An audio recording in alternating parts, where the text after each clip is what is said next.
My name is John Hage. I'm the founder, CEO, and president of Charter Schools USA.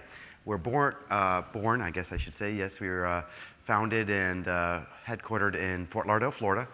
And a short story back, the organization was founded really after the work in the policy realm of charter schools. So believe it or not, I still have to explain what charter schools are. Sometimes people don't actually know the technical term or what it really means. And so a charter school is a public school. It's sponsored by some public body, depending on what state law and how it's written. For example, in Florida, school districts sponsor charter schools, and a nonprofit board will go to a charter through a process. It's quite rigorous, and a school board will vote up or down and then give them a charter, which is in fact a contract for some period of time. That contract allows, under state law, some flexibility and some less regulations and rules in return for some return on investment from the school board's perspective, which is usually academic achievement, innovation, something different, something better. And so charter schools, are about 25 years in the making in the United States, the first being in Minnesota. I said that correctly too, right? Minnesota. And they were designed by a professor out of the idea of actually creating innovation in the public school network. And charter schools have grown today to 45, I believe, states. Is that right, Jeannie? Or 44? 45, I think we're at now.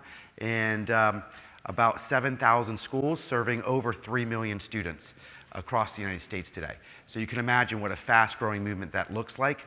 And it represents a very bipartisan movement across the country. You typically find many folks in urban cores that are looking for the charter idea to help renew and invigorate innovation, and it also is found even in rural areas. We spoke yesterday about that and how the rural communities are looking for charter solutions more and more as well. And charters are typically designed to do a couple things. One is obviously to create a better academic environment, something different, and something better is the way I like to say it.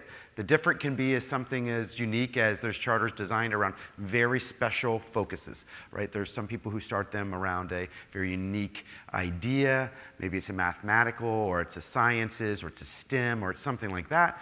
Or oftentimes they're college preparatory or focused on serving a segment of population of students. In our case, Charter School USA was founded after I had the opportunity to work on the original charter legislation in Florida, which was the 5th state to open charter schools in the country.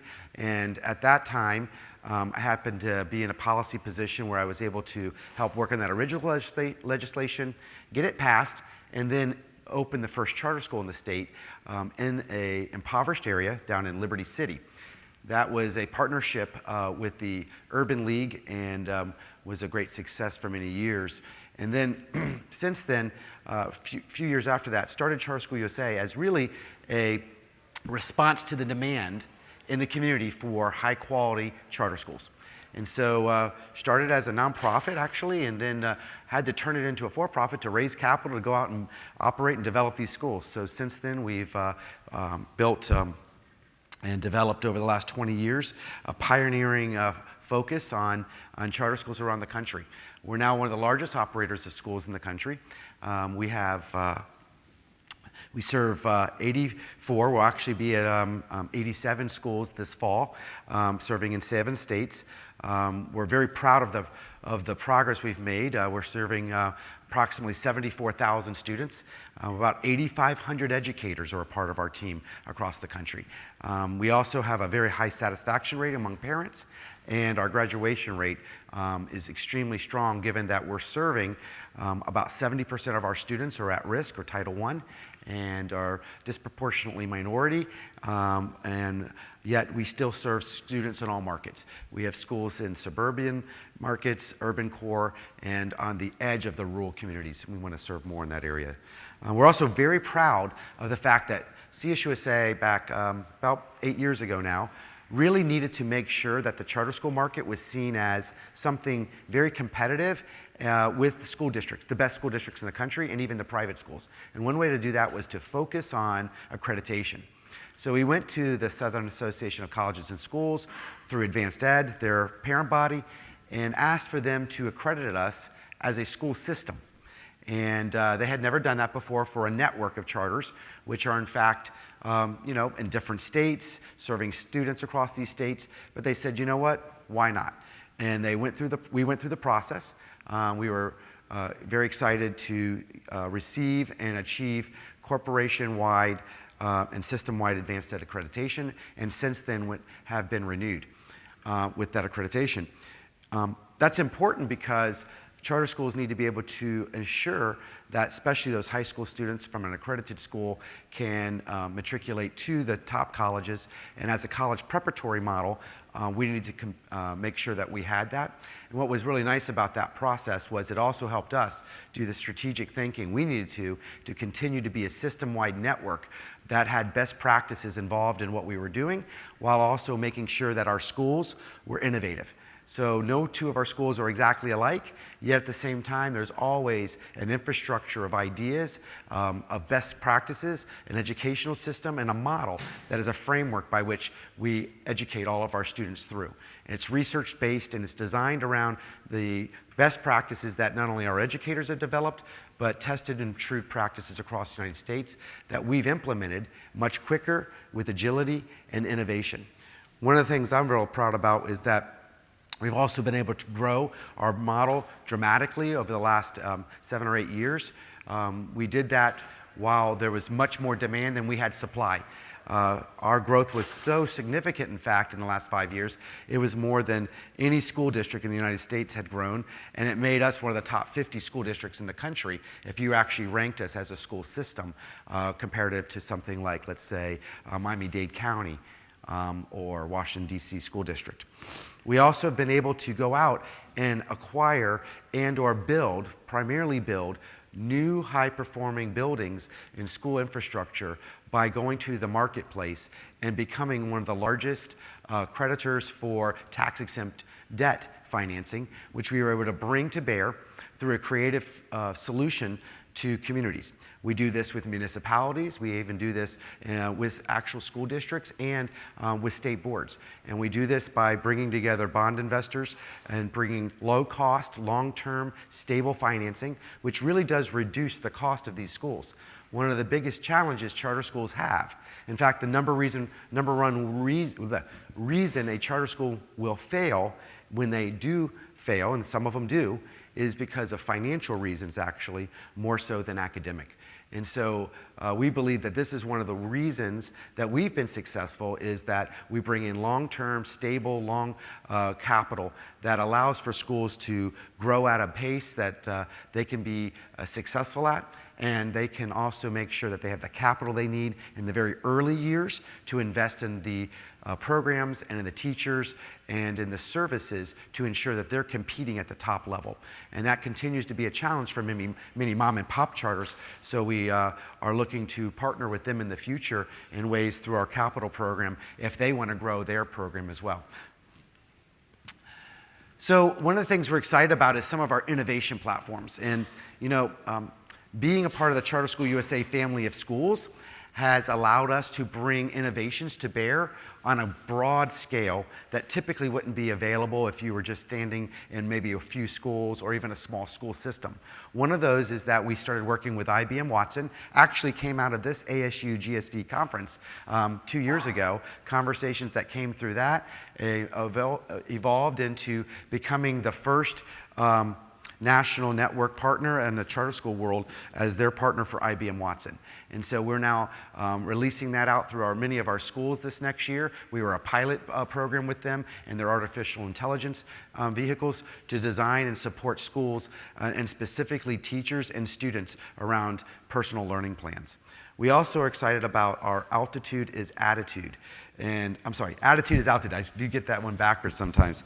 And if you've never heard of Nick Vujicic, take a look online. He's one of the biggest Twitter followers in the world. He's got over 3 billion on people on YouTube that have downloaded him in different places. And he's born with a unique situation where he had no arms and no legs, and he's been a motivational speaker and just a transformational figure. And I got to know him over the last couple of years well, and he's someone that has inspired me. And we took some of the work he was doing around the world of bullying, social emotional intelligence, and put that and codified that and actually built curriculum with him in our schools, tested that out through middle school students, and are now releasing that across many of our schools. And we look forward to releasing that actually as a product and a solution, not only in the United States, but internationally.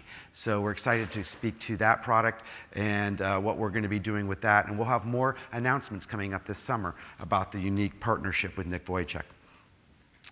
So a little more about kind of our background. So some of the things that we do are that we don't have to own and everything ourselves. So one of the reasons we come to these conferences is that we're partners with hundreds of other great ed tech companies, financiers, and innovation partners. Some of those are folks like the Rosetta Stone company of Lexia.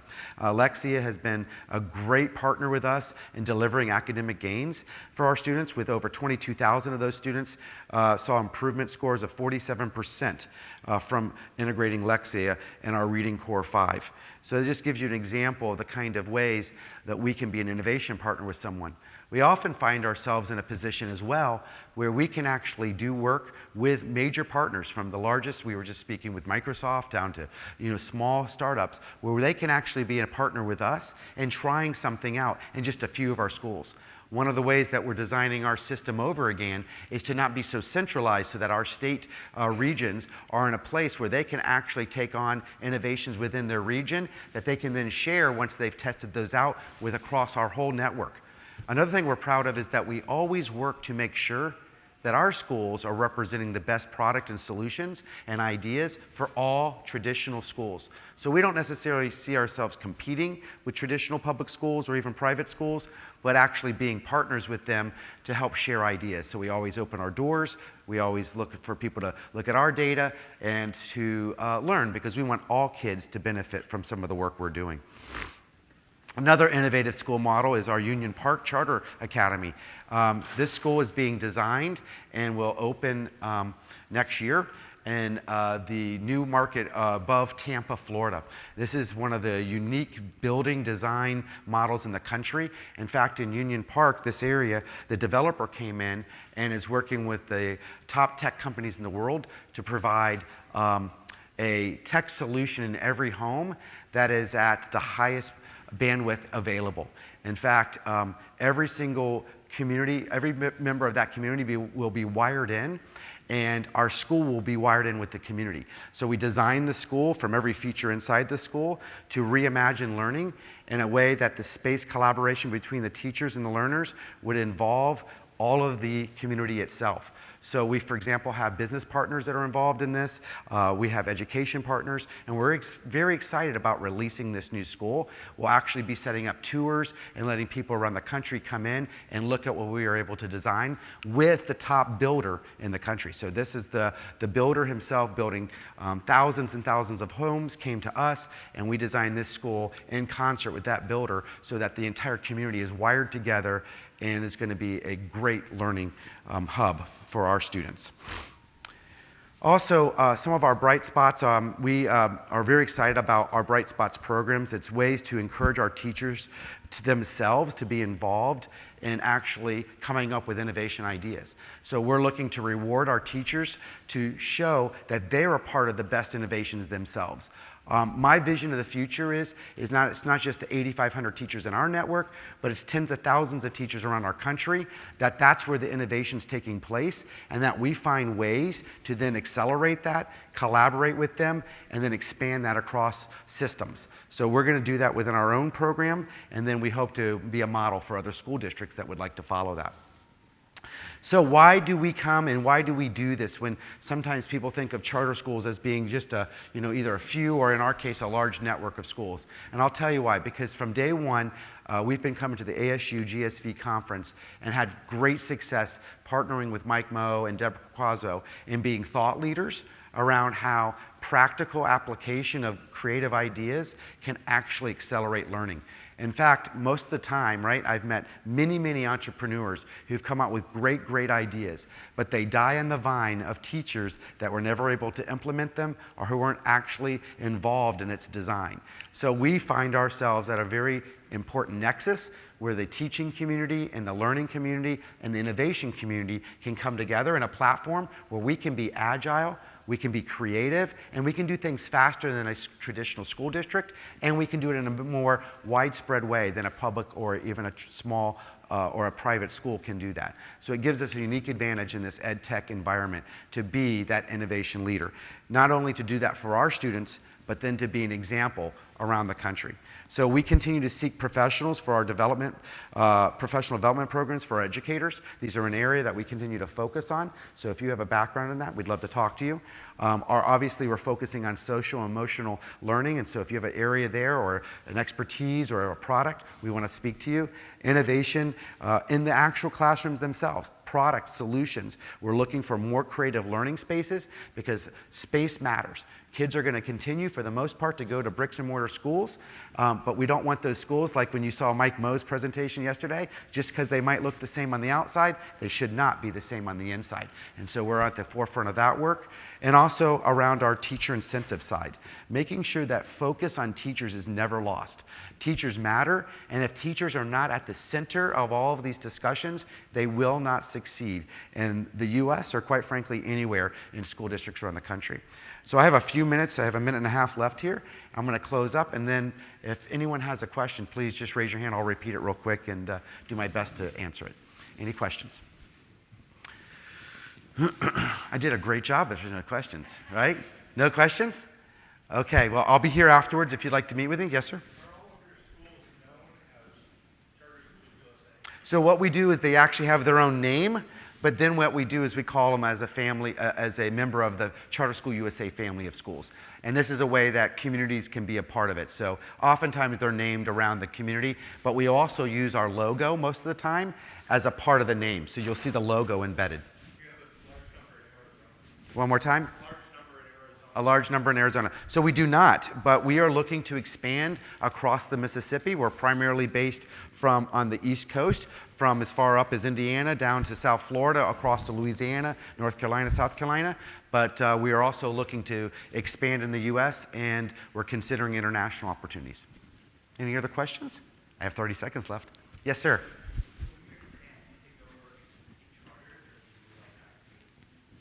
Did everybody hear that? So when we expand, do we take over existing or grow? So we're interested in both. I think that we have had a very good success record. We've taken over a dozen other charter schools where the boards came to us and we were helpful in doing that. Also, let's just be honest, some mom and pop charters are looking for some support, and we can do that as well. But we also do greenfield new construction. I'll be here afterwards, and I got the stop sign. So thank you very much.